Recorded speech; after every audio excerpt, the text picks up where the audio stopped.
आप देख रहे हैं बहस बिहार की। हमारे साथ ये पैनल लगातार जुड़ा हुआ है। कोचिंग पढ़ा रहे हैं या फिर लड़ा रहे हैं, ये विषय है और इससे संबंधित जो भी चर्चाएं हो सकती हैं, क्योंकि ज़रूरी ये है कि उन 7 जिन्हें कहा जा रहा है कि इन 7 कोचिंग संस्थानों उनके जो उसे जो जिन्होंने बनाया है, जिन्होंने अब तक पढ़ाया है, उन पर अब जो शिकंजा है वो कसता जा रहा है। सवाल ये है कि कोचिंग संस्थानों में हो क्या रहा है। भीतर पढ़ाई हो रही है और समय समय पर अगर सरकार अपनी नीतियों में कोई बदलाव लाती है तो क्या हर बार जो छात्र हैं वो हिंसक हो जाएंगे, इस पर चर्चा चल रही है। जरा हम डॉक्टर संजय कुमार के पास जाते हैं, उसके बाद फिर हम रितु जायसवाल के पास आएंगे। डॉक्टर संजय कुमार जी, जरा हमें बताइए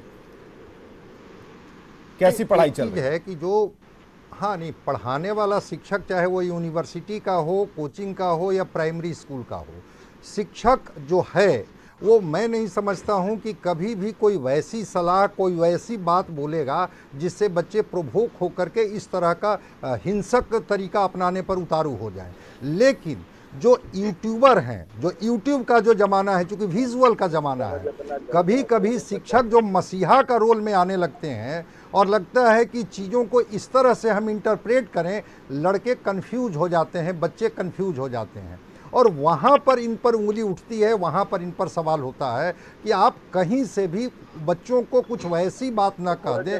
ये पॉलिटिकल पार्टियां लड़ाती थी, वहाँ तक तो बातें क्षम्य है कि ठीक है, वो अपना एजेंडा सेट करते हैं, पक्ष और विपक्ष में बट करके टारगेट करते हैं। आप शिक्षक हैं, आपका तो दायित्व है कि उन बच्चों को हर स्थिति में संयमित रहने की सलाह दें और अगर बच्चे संयमित नहीं रहेंगे तो वो एक बेहतर नागरिक कैसे बनेंगे, एक बेहतर सैनिक कैसे बनेंगे, एक बेहतर अधिकारी कैसे बनेंगे, एक बेहतर इंसान कैसे बनेंगे। आप भी इंतजार करते रहे, क्योंकि इंतजार तो हम भी कर रहे थे कि कहीं से कोई अपील की धुन सुनाई दे। कहां अपील हुई, कहां अपील हुई? मैं तो कह रहा हूं कि आना चाहिए था शिक्षकों को, चूंकि शिक्षक को बच्चे अपने रोल मॉडल मानते हैं, तो अगर शिक्षक आकर के अपील करते कि ठीक है हम इसका विरोध करेंगे या ये पॉलिसी हमें सूट नहीं करता है या इस पॉलिसी के बहाने नौजवानों को नौकरी में जाने से रोका जा रहा है, उसके भी बहुत सारे एजिटेशन के तरीके हैं, लेकिन अगर वो अपील करते तो शायद उन बच्चों पर ज्यादा प्रभाव पड़ता और उसकी आड़ में जो असामाजिक तत्व ने जो लाभ उठाया, ये शायद घटनाएं नहीं घटती। सर, सबसे पहला चीज़ है कि हम लोग के साइड से, एसोसिएशन के साइड से अपील हुई है और मीडिया में, प्रिंट मीडिया में भी हुई है। हमारे जितने मेंबर्स हैं जो इनका ज़्यादा फॉलोअर बेस है, उन्होंने भी अपील की है। अपील हम लोग साइड से हुई है और रह गया है कि यही, चूँकि अपील करने वक्त में ही मान लीजिए कोई लोग अपना, एक्चुअली टीचर क्या होता है, प्रखर होता है, मुखर होता है, अपनी बातें अपने कितने टीचर आपके बिहार के प्रखर और मुखर हैं? एक दो को अगर छोड़ दीजिए, 2-3 को छोड़ दीजिए, और जिन यूट्यूबर की बात हो रही है, यूट्यूब चैनलों वाले टीचर की अगर बात हो रही है, उनको अगर छोड़ दीजिए। इस बार तो खान सर का नाम कहीं नहीं आया। छाछ का ये दूध का जला छाछ भी फूंक के पीता है, इस बार तो खान सर कहीं दिखे नहीं। हम लोग अपने स्तर से मतलब एडमिनिस्ट्रेशन को हम लोग बोलते रह गए कि हम लोग भाई, आप जिस तरीके से हम लोग को यूज करना चाहते हैं, जैसे हम लोग आरआरबी में जो एनटीपीसी में हम लोग एक साथ सभी को एक मंच में बैठा करके मामला 24 आवर्स में हम लोग सॉल्व कर दिए थे। एसोसिएशन इस बार क्यों नहीं हुआ? एडमिनिस्ट्रेशन को, टीचर को, हम लोग तो अपने तरफ से दिए हुए, आप तो संभाल ही नहीं पाए, आप लोग स्टूडेंट्स को तो संभाल ही नहीं पाए। नहीं, हाँ, हम लोग सर, हम ही लोग जब किए हैं तो ये मामला अभी तक जो आप शांत देख रहे हैं, हम लोग तब से किया गया अपील, अपने लेवल से किया गया। बहुत टीचर डरे हुए हैं कि मान लीजिए हम लोग यूट्यूब पर कुछ बोलते हैं तो अननेसेसरी हम लोग को आईटी रेट्स और फलना रेट्स। देखिए सर, 95% ऑफलाइन कोचिंग होती है, जिसका कोई रोल नहीं है। 4% आप देखिएगा ऑनलाइन कोचिंग आजकल कोविड के बाद जम गया, उनकी भी कोई रोल है, एक भी रोल नहीं है। 1% हो सकता है यूट्यूबर में बोलने में, चूंकि सब्सक्राइबर में बढ़ाना है, सर सही बोल रहे थे, उसमें कुछ बोल दिए होंगे, बट इंटेंशन ये नहीं कभी रहा। आपने सुना है कि इन्होंने बोला अपने टीचर क्या बोला है? हमने अभी तक नहीं सुना है, हम लोगों ने नहीं सुना है कि इस तरीके के सर की बात को अगर आपने कोट किया तो हम तो ये जानना चाहेंगे, आपने किस यूट्यूबर चैनल को देखा या फिर ऐसे टीचर को देखा जिन्होंने कुछ ऐसी बातें बोल दी? नहीं, हम लोगों ने ये देखा है कि हम लोग अपील करते हुए देखे कि शांतिपूर्ण बनाए रखिए, शांतिपूर्ण और लोकतांत्रिक तरीके से अपनी बातें रखिए। हम लोग सभी लोग बोलते रह गए, सभी टीचर बोलते, लेकिन असर नहीं हुआ, उन छात्रों पर असर नहीं हुआ। खून से असर हुआ तभी तो, असर हुआ तभी तो कल से शांत है। हमें जरा बताइए, ठीक है, हम जरा आरजेडी की तरफ चलेंगे। आरजेडी की तरफ चलेंगे। आरजेडी की प्रवक्ता काफी देर से बैठी हुए हैं, आप किस तरीके से देख पा रही हैं? क्योंकि देखिए अगला सवाल जो है इसी बात को लेकर है कि हम चाहते हैं कि कोचिंग में पढ़ाई ही सिर्फ पढ़ाई हो, नेतागिरी ना हो। नेतागिरी करने के लिए पार्टी है, और जिन टीचरों को अगर लगता है कि नहीं उनका भविष्य पढ़ाने से ज्यादा नेतागिरी में है, वो एमएलसी एमपी बन सकते हैं, तो भाई आ जाइए, छोड़ दीजिए पढ़ाई। लेकिन ऐसी पौध मत तैयार कीजिए कि कल जाके हवाई जहाज फूंक देंगे। एक क्लैप तो बनता है, मुद्दे को भटकाने का एक पूरी की पूरी एक ताली तो बनती है कि मुद्दा था क्या और मुद्दा बना दिया गया क्या। अरे मुद्दा यहाँ पे हक की बात हो रही थी, यहाँ लड़ाई की वजह क्या है उस पर बात होनी चाहिए थी, और यहाँ पर तो मामला ही पूरा का पूरा पलट दिया गया। रेलवे और सेना में लाखों अभ्यर्थी जो हैं वो हिस्सा लेते हैं, पार्टिसिपेट करते हैं, ठीक है। अगर ऐसी बेकार स्कीम थोपिएगा, मुझे आप बताएंगे कि इस मैटर को लेकर के, अग्निपथ मैटर को लेकर के, इस मुद्दे को लेकर के कब उन्होंने वार्ता किया छात्रों के साथ, कब वार्ता हुई? और दूसरी बात, अगर पत्थर फेंकने की ट्रेनिंग अगर कोचिंग संस्थानों में दी जाती है तो इतने एक दिन में तो ट्रेंड नहीं हो गए होंगे पत्थर फेंकने में। अगर इतने दिनों से ट्रेनिंग दी जा रही थी तो आपका इंटेलिजेंस क्या कर रहा था? क्यों उनको खबर नहीं हुई कि कहीं पर कोचिंग संस्थान के आर में आर्म्स चलाने या पत्थर या ट्रेन फूकने की ट्रेनिंग दी जाती है? आपकी इंटेलिजेंस फेल्योर आप है, चीजों को थोपते आप है, नकारा आप सिद्ध होते हैं, और मुद्दे को बदलने का, डाइवर्ट करने का, एक किसी के ऊपर ऑफेंसिव और डिफेंसिव सुने होंगे ना कि अपने आप को आप उसके ऊपर इतना इल्जाम लगा दो कि मेन मुद्दा भूल करके वो अपने आप को डिफेंड करने लगे कि अरे नहीं, मेरा ये मकसद नहीं था, हमने कभी ये नहीं कहा।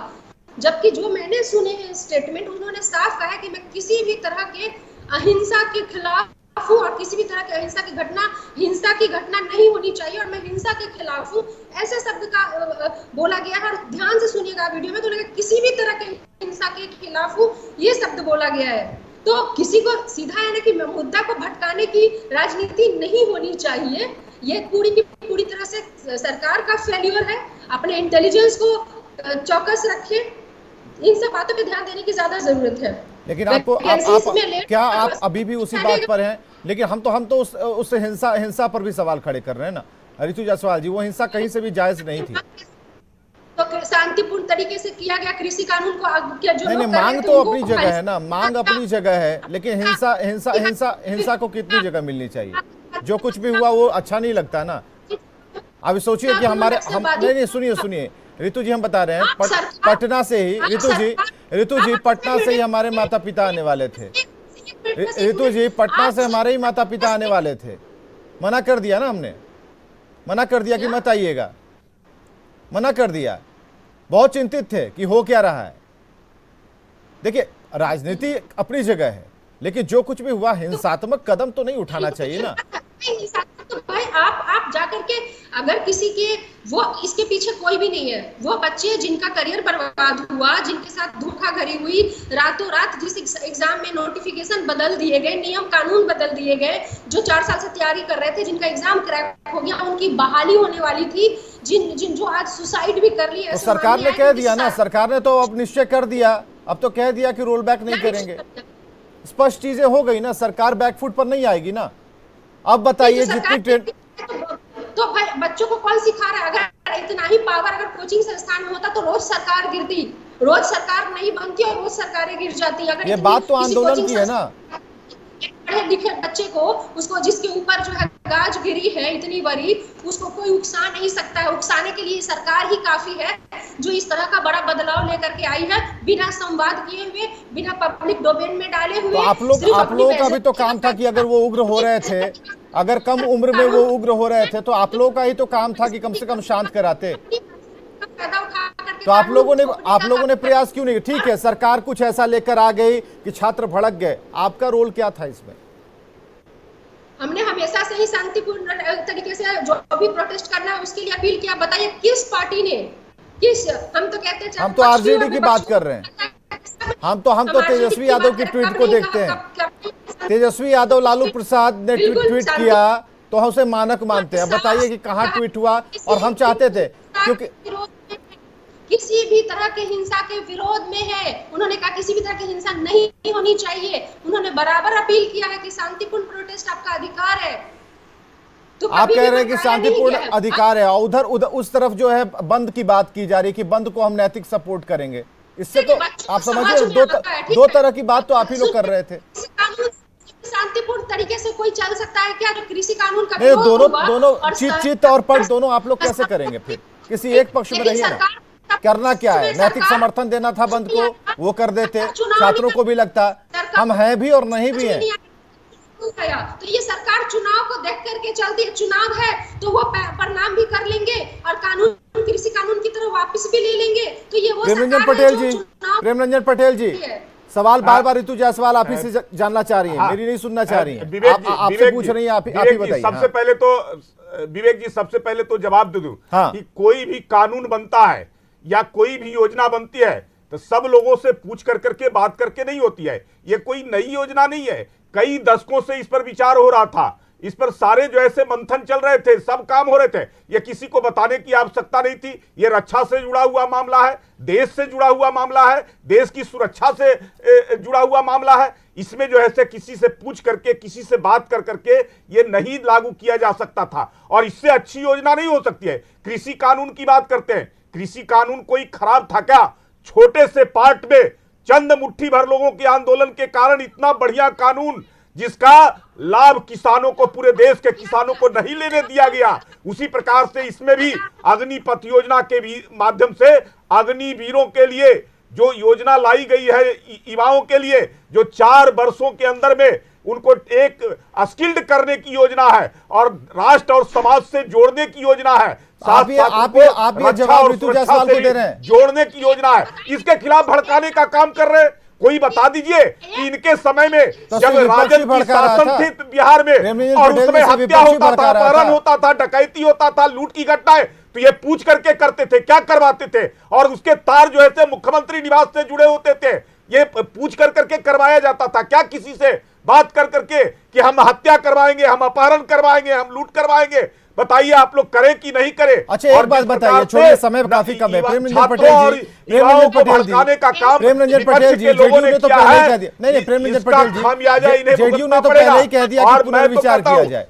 जेडीयू ने कहा ना कि पुनर्विचार किया जाए। अब जरा एक चीज बता दीजिए कि क्या आप शिक्षा मंत्री के साथ आप लोग बैठेंगे, कम से कम इस बात पर सहमति होगी? रजिस्टर्ड कोचिंग होंगे, लेखा जोखा होगा? सवाल है नहीं, पुनर्विचार का कहां सवाल है? एक नई तकनीक है। आप देख रहे हैं यूक्रेन और रशिया में लड़ाई हो रही है, तो क्या केवल जो है सामने आमने सामने होकर के लड़ाई हो रही है? तकनीक से लड़ाई हो रही है। तो हमको भी आगे आने वाले समय में देश की सुरक्षा से जुड़े हुए तकनीक को हमको ध्यान में रख कर करके आगे हमारी तैयारी करनी देश की सुरक्षा की बात कर रहे हैं, ट्रेन तो बचा नहीं पा रहे हैं आप लोग। इस प्रकार की योजना लाई गई है, ट्रेन तो बचा नहीं पा रहे हैं। अभी तक तो ट्रेनें रोकी जा रही थी, नौजवानों को अब तक तो ट्रेनें रोकी जा रही थी ना, जरूरत पड़ेगी देश को। अब तक तो प्रदर्शन में ट्रेनें रोकी जा रही थी। प्रेमरंजन पटेल जी, ट्रेनें जलाई जाने लगी, सरकार आपकी है। मैं तो कह रहा हूं कि इसमें कहीं ना कहीं जो है विपक्ष के लोगों को और असामाजिक तत्वों का हाथ विपक्ष को क्या लपेट रहे हैं भाई? के लोग भड़काने का विपक्ष को क्यों लपेट रहे हैं? आप पूछिए ना, हो गए। आप अरविंद निषाद से पूछिए ना। उन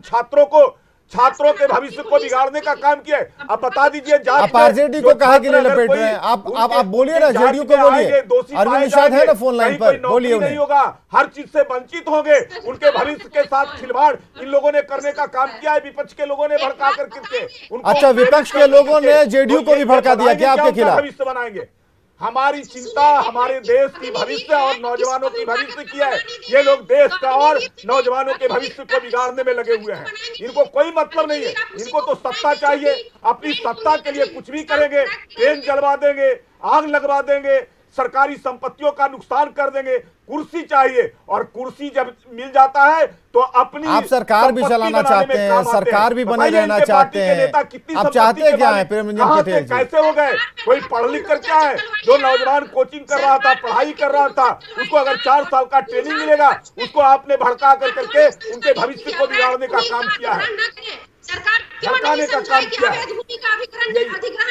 इनको कोई मतलब नहीं है नौजवानों के भविष्य से। शासन सब कुछ के रहते हुए सरकार बताइए, अब मसौड़ी में जिस प्रकार से जो आया है, प्रशासन जांच कर रही है, प्रशासन हर चीज को देख रही है, सारे सीसीटीवी के फुटेज निकाल रहे हैं, कौन लोग दोषी हैं, कौन लोग इस काम को अंजाम दिए हैं? जो दोषी होंगे उन पर कार्रवाई होगा।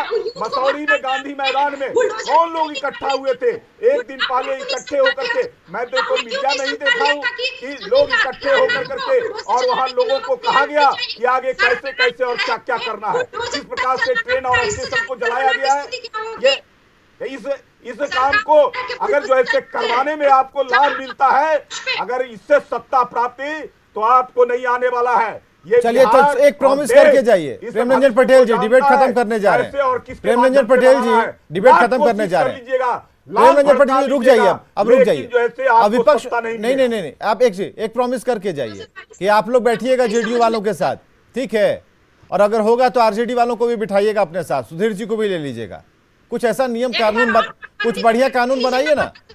कोचिंग में कुछ तो बेहतर करवाइए, पढ़ाइए, लड़ाई मत सिखाइए ना। बहुत बहुत शुक्रिया आप सभी का आने के लिए, इस चर्चा में शामिल होने के लिए। और जितने भी लोग सोशल मीडिया पर देख रहे थे, आप लोगों का बहुत बहुत धन्यवाद कि आप लोगों ने अपने सवालों से हमें भी प्रेरित किया और बताया भी कि किस दिशा में इस डिबेट को ले जाना चाहिए। क्योंकि जितने भी सवाल थे आपने हमें बताए भी कि भाई आप इससे सवाल पूछ सकते हैं, तो जरूरी है कि इसी तरीके से डिबेट में आप हिस्सा लें और एक बढ़िया रास्ता इस डिबेट को आप दे पाएं। खबरें लगातार जारी हैं।